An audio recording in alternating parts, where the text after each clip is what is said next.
In 1963, Detroit built some of the wildest full-size performance cars in American history. And then, in the middle of the year, one company suddenly killed its entire program overnight. Aluminum body panels, drilled-out frame rails, engines rated at official horsepower numbers that everybody in the industry knew were quietly, deliberately wrong. For most of 1963, the horsepower war looked exactly like it had for the past few years: bigger, meaner, more extreme. And then, on January 24, 1963, one phone call from General Motors headquarters changed the direction of the entire industry and set in motion the exact chain of events that would create the most famous muscle car of them all, just months later. By the end of this countdown, you'll know exactly which 10 American cars earned the right to be called the fastest of 1963, and exactly how the death of one racing program gave birth to the GTO. This isn't just a list of fast, full-size cars. This is the story of the very last year Detroit tried to win the horsepower war with enormous engines stuffed into enormous cars, before one engineer, one ad man, and one canceled racing program proved there was a completely different way to build a fast car. Nobody knew it yet in 1963, but the muscle car era was about to be born from the wreckage of exactly what you're about to hear. By 1963, the horsepower war had reached a kind of fever pitch. Chrysler bored its Max Wedge engine out to 426 cubic inches. Ford introduced an all-new 427, purpose-built to exploit NASCAR's new 7-liter displacement limit. Chevrolet built a tiny, ferocious batch of aluminum-bodied 427-powered Impalas, known as the Z11. And Pontiac took its full-size Catalina to genuinely absurd extremes, drilling more than 100 holes into its own frame rails just to save weight for the drag strip. Then, on January 24, 1963, General Motors chairman Frederick Donner issued a corporate-wide order. Every GM division was to withdraw from racing immediately, no exceptions. Federal antitrust regulators had been watching GM's market share climb past 50%, and the company's leadership had decided the risk of a breakup was no longer worth the trophies. Pontiac's entire Super Duty program was shut down within days, and out of that sudden silence, one of Pontiac's own marketing men had an idea that would change the entire direction of the American automobile industry. Number 10 brings the letter series Chrysler 300 into its quietest year yet, a sign that Chrysler's era of full-size horsepower dominance was starting to wind down. The 1963 300J dropped Chrysler's dramatic cross-ram induction system entirely, replacing it with a single Carter 4-barrel carburetor on the 413 cubic inch V8, factory rated at 390 horsepower. Chrysler also skipped the convertible body style entirely for 1963, offering the 300J only as a hardtop, the first and only time in the letter series history that no open-top version was built. It's a quieter, more conservative machine than the 300G or 300H that came before it, and it's sold in correspondingly modest numbers. But it's also a reminder that even Chrysler, the company that had arguably started the entire letter series horsepower tradition back in 1955, was beginning to sense that the ground underneath the industry was about to shift. Number 9 introduces a brand new nameplate that would become one of the most respected personal luxury cars of the entire decade, the Buick Riviera. Styled under GM design chief Bill Mitchell with a crisp, European-influenced silhouette that stood apart from anything else in Buick's lineup, the 1963 Riviera came standard with the familiar 401 cubic inch Wildcat V8 at 325 horsepower. But buyers who checked the right option box could order the Super Wildcat 425, an enlarged 425 cubic inch version fitted with dual 4-barrel carburetors, factory rated at 340 horsepower, and a genuinely massive 465 pound-feet of torque. The Riviera wasn't built to win drag races. It was built to prove that a genuinely fast American car didn't have to look or feel like a stripped-down race special. And Buick's new personal luxury flagship would go on to influence the styling direction of the entire industry for years afterward. Number 8 keeps Oldsmobile's personal luxury flagship rolling into its third model year, with the Rocket V8 pushed to its highest output yet. The 1963 Starfire continued to use Oldsmobile's 394 cubic inch Rocket V8, by this point tuned to approximately 345 horsepower with a single 4-barrel carburetor, the strongest version of the 394 Oldsmobile had built. Loaded with bucket seats, a center console, and a distinctive brushed aluminum lower body, the Starfire kept competing directly with the Buick Riviera and Ford Thunderbird for buyers who wanted genuine horsepower wrapped in genuine luxury. It's a car that rarely gets mentioned in the same breath as the drag strip specials further down this list, but it represents Oldsmobile's continued belief that performance and prestige didn't have to be separate categories in 1963. Number 7 brings Ford's all-new 427 across to Mercury's full-size lineup, badged as the Marauder. Sharing the same FE series big block that powered Ford's own Galaxie that year, the Marauder came available with the 427 cubic inch V8 in the same states of tune offered across Dearborn, a 410 horsepower single 4-barrel Q code, and the rare dual 4-barrel R code version rated at 425 horsepower.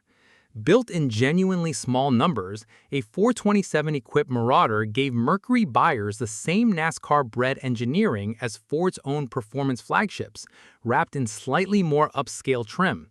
It's one of the more overlooked entries on this list today, largely because Ford's own Galaxie 427 got most of the racing headlines that year. But the same engine, the same engineering, and nearly the same performance were sitting quietly on Mercury lots the whole time. Number 6 brings Studebaker's radical fiberglass coupe back for a second year, now with an even more extreme engine option available to a wider circle of buyers.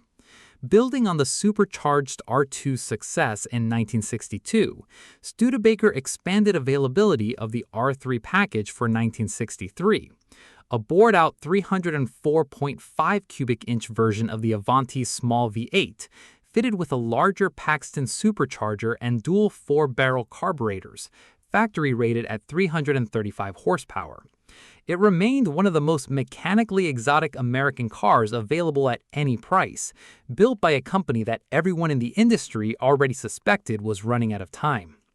Studebaker's financial troubles were only getting worse by 1963, and total Avanti production for the year came in well under 4,000 cars. But for buyers who found one, the R3-equipped Avanti offered a genuine alternative to Detroit's big block horsepower war: smaller, lighter, and boosted, rather than simply bigger. Number 5 brings Chrysler's Max Wedge program into its second year, now bored out to a genuinely massive 426 cubic inches.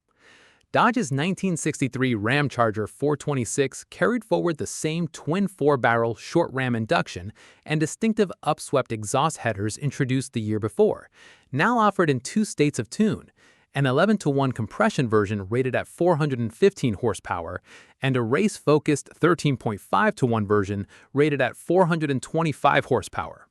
Many industry insiders at the time believed the real output was considerably higher than either official number suggested. Built almost exclusively for NHRA Superstock competition, a well-tuned 426 Max Wedge Dodge could run the quarter-mile in the low 12-second range straight from the factory. It represented Chrysler's continued commitment to drag racing dominance, even as the rest of the industry was starting to quietly reconsider its own approach to the horsepower war. Number 4 is Plymouth's own version of the same engine, wearing the Superstock badge instead of Ramcharger, and continuing the rivalry that had defined the previous model year. Mechanically nearly identical to Dodge's version, the Plymouth Superstock 426 offered the same 415 and 425 horsepower tunes, dropped into the lighter Savoy and Belvedere bodies. Plymouth and Dodge drivers continued to dominate NHRA Superstock ranks throughout the 1963 season, trading records back and forth with Ford's new 427 Galaxies in one of the most competitive drag racing seasons of the entire decade. It's a fitting entry for this list, a genuinely dominant factory race car, built and sold right alongside ordinary family sedans, at the exact moment the entire industry was quietly preparing to change direction. Number 3 introduces Ford's answer to Chevrolet's 409 and Pontiac's Super Duty, an all-new 427 cubic-inch engine built specifically to exploit NASCAR's new 7-liter displacement rule. Debuting mid-year in the Galaxie 500 XL, wrapped in a new fastback sports hardtop roofline developed specifically for better high-speed aerodynamics, the 427 came in 2 states of tune: a 410 single 4-barrel Q code and the genuinely fearsome dual 4-barrel R code, rated at 425 horsepower and 480 pound-feet of torque, paired exclusively with a mandatory 4-speed manual transmission. Fewer than 4,000 R-code Galaxies were built for the entire model year. The new fastback Galaxie swept the top of the leaderboard at the 1963 Daytona 500, finishing first and second, and the R-Code Galaxie also captured Ford's first ever NHRA Superstock national record on the drag strip. It was proof that Ford's total performance strategy, launched just a few years earlier, had finally arrived, dominating both NASCAR's high banks and the NHRA's quarter mile in the very same season. On January 24, 1963, one phone call changed everything you've heard about so far in this countdown. GM Chairman Frederick Donner, worried about federal antitrust scrutiny after GM's market share climbed past 50%, ordered every single GM division to withdraw from racing immediately. No gradual wind-down, no grace period, effective the moment the memo landed on desks in Detroit. Pontiac's Super Duty program, which had dominated NHRA and NASCAR competition for years, was shut down within days. Just 88 Super Duty V8s made it out the door for the entire 1963 model year before the order came down. It should have been a disaster for Pontiac's performance image. Instead, it forced an entirely new idea. A Pontiac advertising executive named Jim Wangers sent a memo to engineer John DeLorean, arguing that if Pontiac could no longer race on the track, it needed to bring racing directly to the street instead. A mid-size car with a full-size engine, sold to ordinary buyers instead of professional racers. That idea became the 1964 GTO. The very same racing band that killed the car you're about to hear next is the exact reason the muscle car era began just months later. Number 2 belongs to the strangest, most extreme, and most historically important car on this entire list, the 1963 Pontiac Catalina Super Duty, nicknamed Swiss Cheese. To shed every possible pound ahead of the 1963 drag season, Pontiac's engineers cut the top section away from the car's boxed frame rails, then drilled approximately 130 holes into what remained, removing as much material as possible while keeping just enough structure to hold the car together. Aluminum replaced steel for the front fenders, hood, inner fenders, radiator core support, bumpers, and even the exhaust manifold and bell housing. The finished car weighed roughly 3,300 pounds, nearly 900 pounds lighter than a standard Catalina. Power came from the 421 cubic-inch Super Duty V8, officially rated at a conservative 405 horsepower, though most experts believe the real output was closer to 450 or even 500 horsepower. Just 14 Swiss cheese Catalinas were built before GM's January racing ban shut the program down entirely, given away rather than sold to a small circle of trusted drag racers around the country. One example, sponsored by Packer Pontiac of Detroit, set an NHRA class record with a 12.27-second quarter mile that stood for years. It was the absolute peak of Pontiac's Super Duty engineering, and its sudden, forced retirement is the single event most directly responsible for the birth of the GTO less than a year later. And that brings us to number 1. The fastest, rarest, and most purpose-built American production car of 1963, the Chevrolet Impala Z11. Built to keep pace with Ford, Pontiac, and Chrysler's escalating big block war, the Z11 package dropped a specially modified 427 cubic inch version of Chevrolet's 409 into the full-size Impala Sport Coupe, factory rated at 430 horsepower and a staggering 575 pound-feet of torque. More torque, remarkably, than the legendary Hemi that Chrysler would introduce a year later. Aluminum replaced steel for the fenders, bumpers, hood, and brackets, and the heater, radio, sound deadening, and front sway bar were all deleted entirely. The finished car weighed around 3,500 pounds, roughly 300 pounds lighter than a standard Impala. Nicknamed Old Reliable in its most famous drag strip guise, a Z11 could run 0 to 60 in about 4.3 seconds and cover the quarter mile in the 10-second range, the first stock-bodied car in America to clear 120 miles an hour in the quarter mile. Just 57 Z11 Impalas were ever built, split between two small production batches in December of 1962 and January of 1963, before GM's own racing ban brought the program to an early end. Fast, brutally purpose-built, and now one of the rarest full-size Chevrolets ever made, the 1963 Impala Z11 earned the top spot on this list. So what did all of this actually prove? That by 1963, Detroit's full-size horsepower war had reached a genuine physical limit. Drilled frames, aluminum body panels, engines rated well below their real output, all in service of shaving fractions of a second off a quarter-mile time.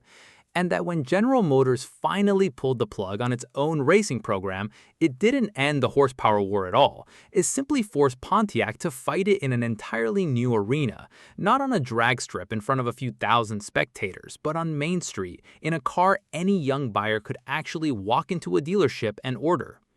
Every car on this list represents the absolute peak of what Detroit's full-size horsepower war could achieve, and every single one of them was about to be made obsolete within the year by a mid-size Pontiac coupe that borrowed the exact same lesson these cars had already proven, that a big engine in a smaller, lighter body would always win. The muscle car era did not appear out of nowhere in 1964. It was built directly out of the wreckage of everything you just heard about. Which 1963 American car would you bring back if you could only choose one? The dominant Chevy Z11, the legendary Pontiac Swiss cheese Catalina, or the racing king Ford 427 Galaxie? Did your father, your uncle, or a neighbor on your street own one of these cars? Write the name in the comments below.